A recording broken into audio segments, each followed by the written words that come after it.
to Gate TV for the latest in our series, Unlocking the Gate. And I'm really, really pleased to be joined by our club groundsman, Graham Ives. Firstly, Graham, how are you and how is lockdown life treating you? I'm good, Charlotte, thanks. It's not too bad. I started a new job about a month, 3 weeks ago, so I've been doing some extra hours with them while the football club takes a break. So, yeah, it's not too bad at all at the moment. And obviously you've got your Premier League to keep you busy and occupied, but how much are you missing your Saturdays at Hartsdown Park and travelling around with the team? Yeah, I mean, it's... Yeah, I don't know what to do with myself Saturdays, to be honest. I mean, every Saturday, home and away, it's... it's dull, isn't it? I've got tit run tomorrow. And it's about to highlight my weekend. So those little lockdown victories. Well, for those that don't know about you and your role at the club, we call you groundsman, but like you just alluded to there, you travel with the team home and away. Give us a bit of a role description of what you do. I mean, I've been at the club nearly 10 years now. I was full time at one time when we had the grass pitch, etc. Dropped down to part time a few years ago through different issues, but I've kind of done a bit of everything around the place. I mean, at one time we used to drive the minibus when we used to have a little minibus, so we take the players to the games in the minibus. When Sarah ran the bar, I sometimes had to be in there at half time. I was putting pints when it was a busy game, and then I get involved with the help in the kit. When Stevie Winkle was kit man, I helped him out. Then I became kit man as well for a couple of seasons, and then it's kind of one of those roles that you got to do anything just to help anyone out, really. Yes, and that list is so extensive and long. It reminds me of my conversation with Alan, and the pair of you have some fun, don't you, at home games and travelling around with the boys?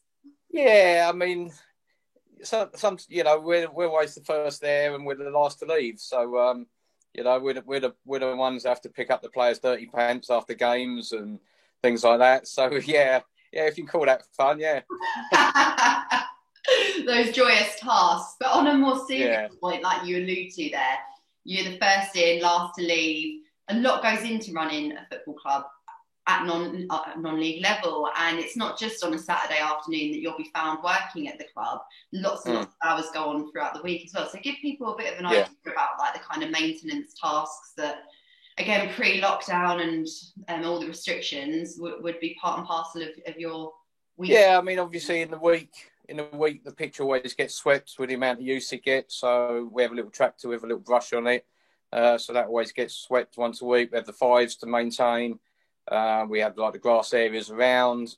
I mean, I am only there 2 days a week, so pretty much them kind of things do take the time.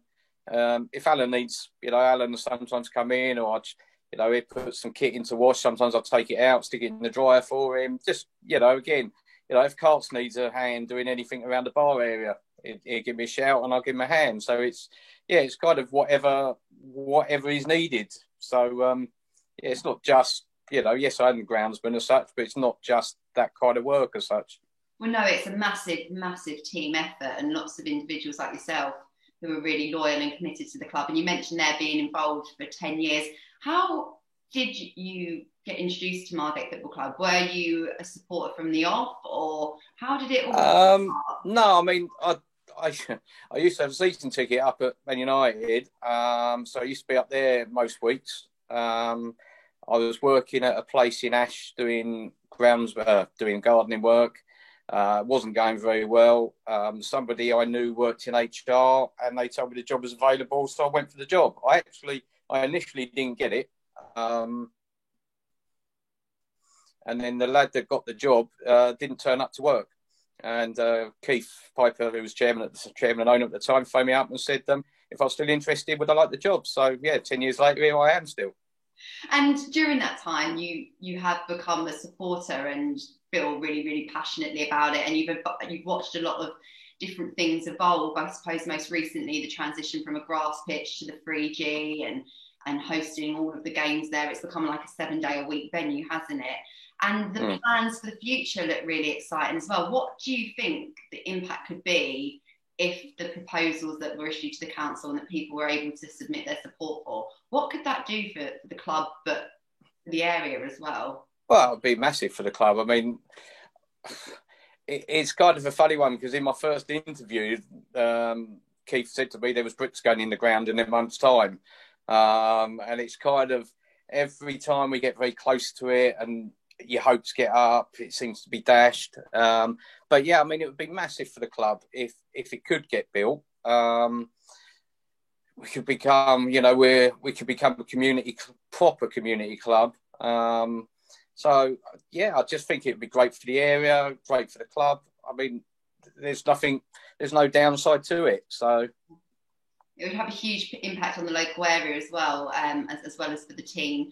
And with your position and the different roles you do on a match day, you have a really unique insight into, and I suppose a unique involvement in what it's like to be a part of the first team. What is that like, being around like the group of boys and the management?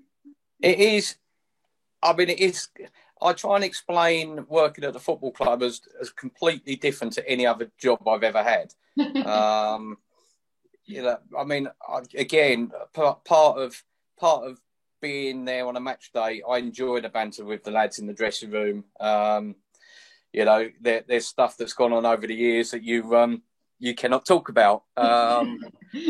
But we wouldn't want to talk about either, Graham. If it's anything that I've glimpsed in the past, is some should say. Well, by the way, you've seen a few bits for yourself, so you know what it's like. But yeah, I mean, it is. I mean, sometimes in the past when you've had people like Rojo there, I mean, you just kind of shake your head at some of the things that goes on. But I mean, it is funny, and I talk about it to like people outside the game, and they kind of don't understand it. But yeah, it is quite, and you're there after, if you have a win, the dressing room's buzzing. If you have a bad defeat, you almost have to be very careful what you say. You just go and get the kit and start tidying up, and you don't want to look at the players because you don't want to get your head bitten off by any of them. But so yeah, it's real highs and lows in the dressing room as well. Because also, I suppose you have to be that neutral. I think anyone like yourself, Alan, Tom, others who are sort of supportive staff, you are there to just be there when required. And I think all of us have done the odd favour for players and management, and we're a team, aren't we? So we don't have to be doing that. But like you say, if it is a negative result or if something's not gone according to plan, it hurts everyone, doesn't it? Like that. Oh, I mean, yeah. I mean, I'll come home on a Saturday if we've lost, and yeah, I mean, the cat will get kicked, and the dog will be kicked out of the garden, and yeah, it does affect you, and it does affect your mood a little bit, and I remember the days we had a record. I think we lost 18 on the trot. And I mean, every week it's just terrible, And what was that like? But then, what was that like? 18 games in a row. That is brutal. It was such a strange time in the club's history. I mean, it's almost funny to feel that probably I was part of a bit of history, knowing that record would probably never be beaten, I guess. I hope not. but every week a different team would turn up. But that's unfortunately that's just the way it was at that time, and things weren't great. So yeah, again, another kind of weird time in my time there. And talking of weird times, obviously at the moment we're going through some strange times. In the summer we played, I think, maybe just a couple of games behind closed doors, but we're allowed to welcome supporters back, and it felt like the season was, beginning to build, and all of the initial impacts of lockdown 1, recruitment, training, etc., had kind of gotten into an alignment. Now we're in lockdown number 2, and it looks incredibly likely that apart from maybe the FA Trophy game, we might not have football at Hartsdown Park until 2021.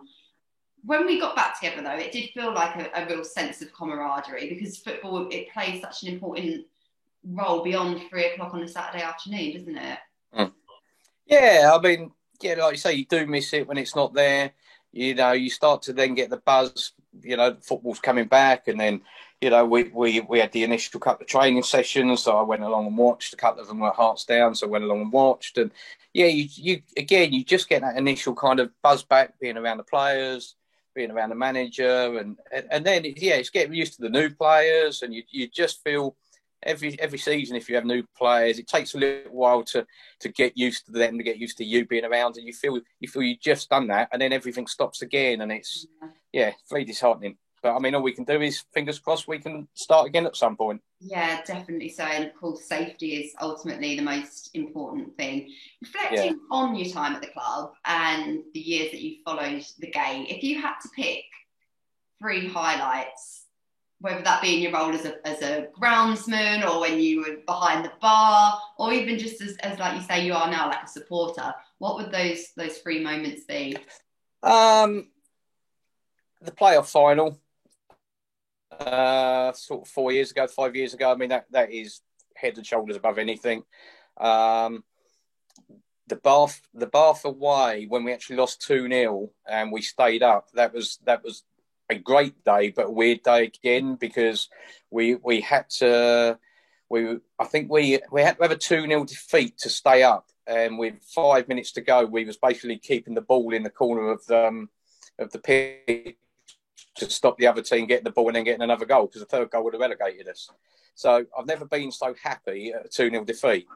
So that would be the second one. I don't know. I done a Twitter a few years ago. I'd done a Twitter.